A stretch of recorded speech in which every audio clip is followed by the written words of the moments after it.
ఓం నమ శివాయ. జ్ఞానమురళి మీకోసం మీ భాషలో. జ్ఞానమురళి 10వ భాగము.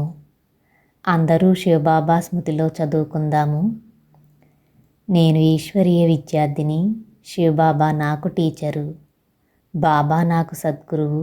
నేను మాస్టర్ సద్గురువును. మీకు 2 పిల్లలు ఉన్నారు.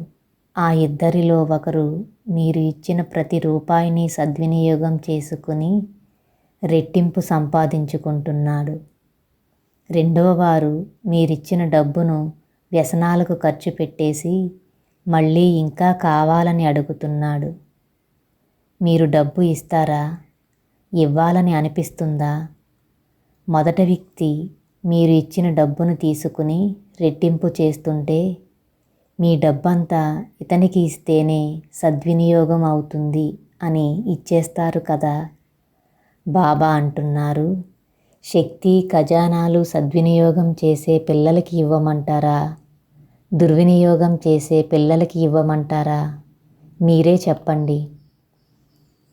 ఇప్పటిదాకా రాక్షస గుణాలు ఉన్న పిల్లలు, దైవీ గుణాలు ఉన్న పిల్లలు ఇద్దరూ నా పిల్లలు అనుకుని శక్తులు ఖజానాలు ఇస్తూ వచ్చాను. ఇప్పుడు శక్తి మొత్తం సత్యమైన పిల్లలకిచ్చి రాక్షస గుణాలు ఉన్న పిల్లలకు పూర్తిగా కట్ చేస్తాను. వీళ్ళు కూడా నా పిల్లలే కదా అని శక్తినిస్తూ పోతుంటే నా నుండి శక్తి తీసుకుని దుర్వినియోగం చేస్తూ వాళ్ళు చెడిపోతున్నారు, ఇతరులను చెడగొడుతున్నారు. అందుకే ఇప్పటి నుంచి నా నుండి వాళ్లకు ఏ శక్తి, ఏ ఖజానా లభించదు.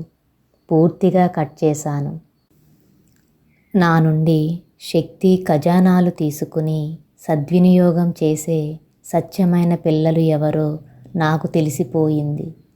వారికే మొత్తం శక్తినిచ్చి ముందుకు నడిపిస్తాను అంటున్నారు బాబా. దుర్వినియోగం చేసిన వారికి నరకం తప్పదు. సద్వినియోగం చేసుకున్న వారికి రాజ్య పదవులు, రాయల్ ఫ్యామిలీతో పాటు ధనము సమృద్ధిగా ఉంటుంది. దేనికి లోటు ఉండదు.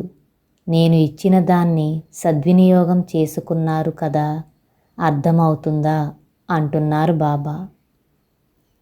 శివబాబా ఇస్తున్న వరదానం, సదా శక్తి స్వరూప భవ. ఓం నమ శివాయ.